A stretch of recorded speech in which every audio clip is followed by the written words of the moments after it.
रह गया था, सॉरी, म्यूचुअल फंड्स को लेकर। आपने काफ़ी स्टेप्स उठाए सेबी ने इन्वेस्टर प्रोटेक्शन के लिए, छोटू पीएमएस और काफ़ी चीज़ें म्यूचुअल फंड इंडस्ट्री को लेकर भी आई। लेकिन म्यूचुअल फंड इंडस्ट्री की भी एक थोड़ी सी कंप्लेन रही है कि बहुत ज़्यादा उनके अगेंस्ट रेगुलेशन हो गया है, चाहे वो स्किन इन द गेम हो या फिर सर्वेलेंस में, चाहे हर मीटिंग की रिकॉर्डिंग हो या हर जगह सीसीटीवी हो। मैं समझता हूँ कि इसकी ज़रूरत है क्योंकि इवेंचुअली इन्वेस्टर को संभालना है, लेकिन काफ़ी mutual fund managers mutual fund industry छोड़ रहे हैं और अपना खुद का पीएमएस स्टार्ट कर रहे हैं। आई एम श्योर इसमें आपने इस पर भी थोड़ा सा पढ़ा होगा। ये थोड़ा डेलिकेट मामला है, इसको कैसे हैंडल करेंगे?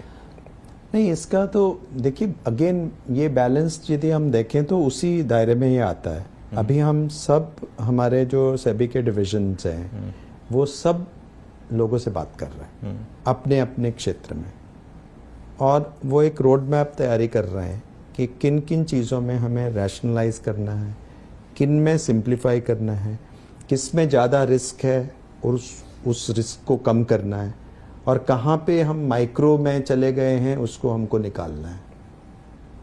तो इस परव्यू से ही, इसी को मैं ऑप्टिमम कहता हूँ जी सर, कि जहाँ रिस्क है उस रिस्क को हम मतलब कम ना आके, ठीक है, चाहे वो कड़वा लगे उसका काम करना, चाहे वो डिफिकल्ट लगे उसको हमको निगलना होगा, ओके, वो दवा पीनी होगी जी, लेकिन जहां हमको जरूरत नहीं है हाँ, उन चीजों में हमें रिलैक्सेशन देनी होगी, बिल्कुल, क्योंकि वहां पे जो कुछ वो कर सकते हैं हमें इतना इंट्रूसिव जाने की जरूरत नहीं है। जी, अब इसको आइडेंटिफाई करने की बात है हाँ, with proper logic and rational.